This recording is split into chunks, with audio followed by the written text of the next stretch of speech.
Hello there everybody, it's Dan, just showing off some additions I've made to the UI recently. I've added a stat page, which you can bring up and put away again with C for character for now. Obviously that can be changed to whatever at some point.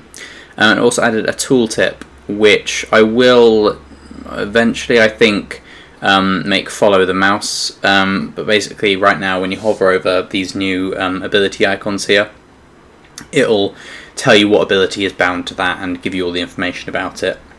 So I'll show you how it works first and then talk through how it was achieved. So here we have our character as normal. Press C, it brings up this menu, which is our stat page background. It's got a series of UI text variables here, not variables, objects I guess, and these just got the little text element here, which is the label. Then I've got another series of pretty much identical ones, just on the other side, with the numerical value. The left ones are aligned this way, and then the right ones are aligned the other way, so that they always line up just right. And then there's a set distance between each one. Obviously the stuff about the transform and things is kind of up to personal preference. This is just the way it is currently because I think it looks decent. Then we have our tooltips. So I did have it in the middle of the screen, but I've just moved to the side so you could see both at the same time if we want to. Ability 1 is a pretty standard ability that we've used before. I think I used it in the healing video. And what this is doing is just giving you the useful information about the ability. So if a value is null or it's 0 or something, it's not going to show you it, which was a concern when I was thinking about how to do this. But yeah, it only shows you stuff that's actually been filled in. So tells you its type, tells you its targeting style. As this is an AoE ability, it's going to tell you the area of effect size, which is 10, its duration, which is 5, the fact that it applies an effect, and then it tells you what that effect is, which is a 10 health hot, which lasts for 1 second. These ones as well, it does the same thing. This here, as you can see, is a point and click self-targeted effect from our healing video, which heals you for 5. Applies an effect, it's a stacking effect, it's got 5-second duration and a 25% move speed boost. This, there's nothing equipped there, which is why it's empty, or on 4. But on our right click, what I did was kind of push the limits of the system, see if I put something in every single field an ability can have, which obviously this ability wouldn't, I mean it would, no, it wouldn't make sense, it wouldn't be able to function. But, you know, I could make it able to. If I had the option to have both a AoE and a projectile on one thing, that's a point and click. But the point stands, basically, yeah, even if you did fill out all of the fields somehow with an ability, yeah, this system would still be able to display it nicely and neatly, just like this, although obviously with that many fields it is a little bit confusing. But that's not a situation that would ever come up. Most abilities can look a little bit something like this or this. So how does it work? Well, we've got for that bit you've got the tooltip game object here, which is this box. Then there's the title, which is this. In fact, I'll go into the scene view to show it. This text element here, which is anchored up there, and then this one is anchored up here as well. And they're both left aligned as well. But the main thing obviously is in the code here, so we'll go into it quickly. Well, probably not quickly, it's a little bit complex, but it needed to be able to be flexible. But yeah, it is a little complex, hence why I'm doing this via video rather than through text, so I'll try not to ramble. So I made this UI Manager script, which gets references to the stat page, whether it's active or not, the tooltip, whether that's active or not, tooltips, title and text, and that's the text component here. In those, it's got reference to those as well. the transform of the tooltip, because that needs to be modified to fit in the text as it moves, the player's script, and then these are each the text elements here in the stat page. If I zoom out a little bit, or not. Yeah, these. That's what these are. So when it starts, you find the player and then get their script as well, so that you can use it to populate the stat page. It then finds a stat page, which is a child object. This UI manager script is attached to the in-game UI, and so the stat page background is a child of it. So it finds it with transform.find, because that's how you find something that's a child of the object that the script is attached to. For some reason, kind of parent-child hierarchy stuff is stored within the transform component of game objects in Unity. No idea why. But yeah, you move on to then finding the each of these text elements here within the stat page. So it finds each of those and assigns these text mesh references to the text mesh components of each of those bits of text over there in the UI. And once it's got a reference to everything in this here in the stat page, it will then set it to inactive, so it's not in the way, and then have a bool saying that it's inactive, because they've removed the ability to do to be active equals false. So if you did stat page dot active like that, so you can't like get it and set it. As I do it there, it'll tell you that it's we'll let you do it, but it'll say it's obsolete, which you don't really want to be using if you can help it. So instead I've got a separate bool which tracks whether it's active or not, which we'll look into in a minute. And since we're on the topic, here in the update function we've got an input check. So when you press C, that's why we have the bool. If stat page is active, if it's inactive, then it will set it to active, and it will populate it with fill stat page, which we'll look into in a second. Whereas if it is already active, it'll make it inactive. A little simple flip-flop type function there. So we'll go through all this. This is the tooltip. This is why it gets a little bit complex. Weeding out what is and what isn't relevant information is what the purpose of that is. But first we'll do the stat page, because it's quite simple. So here with the fill stat page, this is what happens when you open the stat page by pressing C. It will populate it. So you have a reference to each of these the text mesh elements, components of the UI elements there.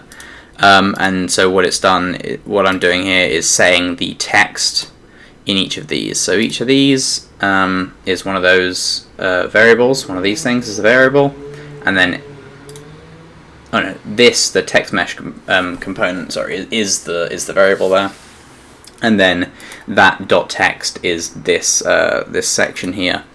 So it sets it to be, because we've got the player script, the value that's in the player script set to string, and if it's something that's a little bit more nuanced, like a health thing, then I put it out of. So for the level, it could just set the level text to be level to string, whereas for health I do it current health over max health. For XP I do the same thing, current over max. Anything that's percentage I do to string plus a percentage symbol, and also with a plus on the front shows a positive percentage, and it all just kind of displays how that what your character stats are, I'll go and kill an enemy to show that it populates when things change. I don't have it set up currently to change while it's open, because the repopulate function is only called when you open it from closed.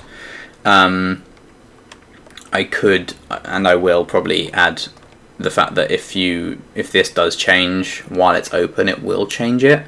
But right now, no one's really going to be going around combat like this, so it's not a huge priority.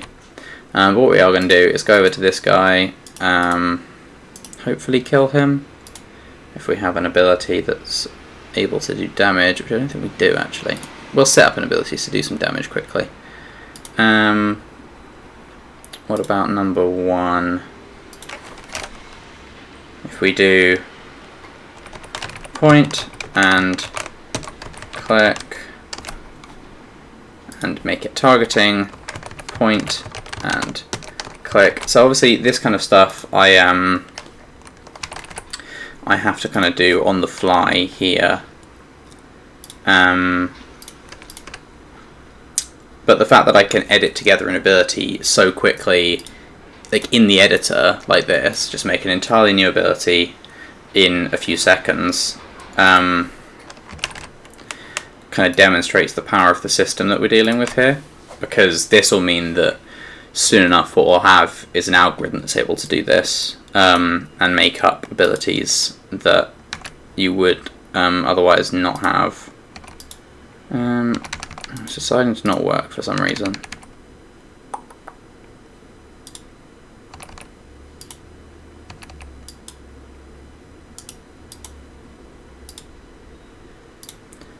For some reason, when OBS is running, which as it is now obviously because I'm having to record this, it likes to just sometimes... Oh, there you go. It worked that time. It decides to sometimes not take my inputs properly. I don't know what the clash is there.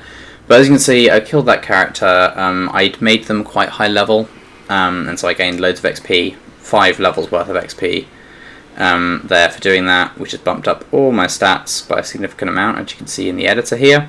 Now if I open my stat sheet, it's also reflecting that, which is exactly what you want.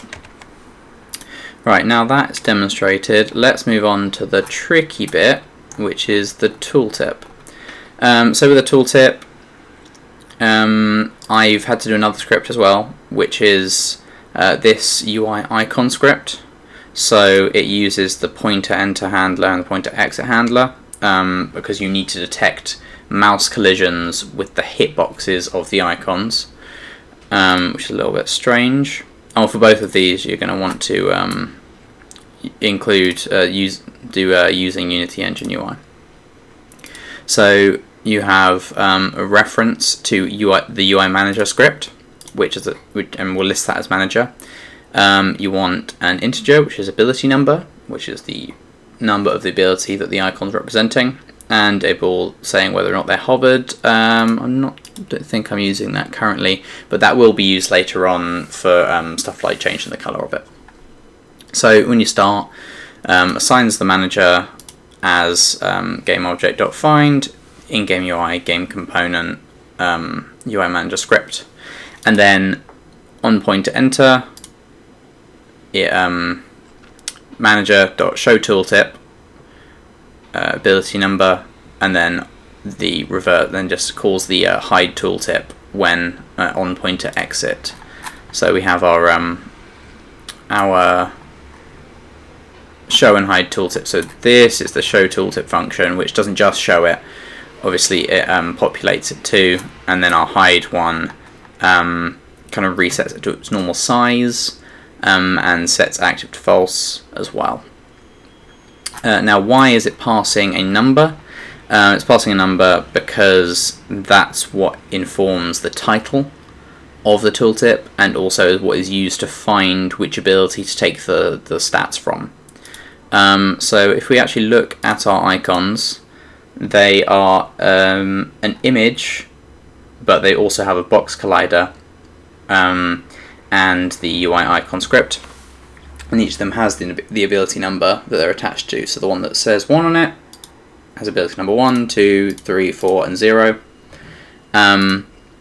And so when you hover over it, it sends that here to the manager script, which uses it to inform the title. So if I open one of them up by hovering over it, like that, you see number 1, stability 1, 2, 3, 4, 0, because it sets it here. So tooltip title.text equals ability plus ability num to string. So whatever the ability num variable is here, down in this bit. And then it's also used, so we create a temporary variable, local variable I should say, which is the ability script that we're going to be using to get the information about ability from, and that is the player. And we go into its transform to get stuff that's a child of it. We find the ability, which is given to us by the ability number within its child objects, because the abilities are child objects of the parent, player, or the character if it's an enemy. Then we get that game object and we get its script component, so we can get all the information about the ability. Then we set the text. We start setting all the text basically. So we get its type first. So for each, I'm not going to go through all of these, don't worry, there's loads of them. But for each thing, for these first few, everything's going to have a type, and everything's going to have a targeting variable. So no matter what we do, type :space, and then write the abilities type, which we're getting from the base ability script. And then this code here means a line break. That's a forced line break, which is why you've got so many of these. So we do type, :space, then the abilities type, and then we start a new line. Then we do the same thing with the targeting. We start a new line, and then these are all, as you can see, big if statements. So if it, we'll show just with the damage, if it has damage, if it's a damaging ability, then it will add, then the next line will be damage, space, then its damage value, and then a line break, and then we increase the size of the tooltip. Every time that happens, we increase the size of the tooltip by 23. This might change depending on if I change the font size or whatever, but 23 I've found is just the right amount, that it means that no matter how many variables I add to the tooltip that show up, like you've seen with the very long one I've got in there, it keeps the tooltip about just the right length to fit in all the text, but not have lots of blank space at the bottom of it. And so yeah, that continues to do that, where it's like, you know, is there something in this variable? Does it have a healing amount? If it does, then we're gonna say healing is this amount, line break, increase the size. You do that on and on and on for every possible variable it could have. For stuff that's not a number, then like, does it apply an effect, like a bools thing? Then it's going to do just say yes. And we go through all of this, whether it modifies stats, whether it has a AoE, whether it's got projectile speed, all of that stuff. It checks all of the possible variables here in the ability script, all of these basically, and says, well, if there is something in there, if it's greater than 0, or if it's true, then we'll add it to the text on the tooltip and increase the tooltip size and start a new line as well. So yeah, that's basically it.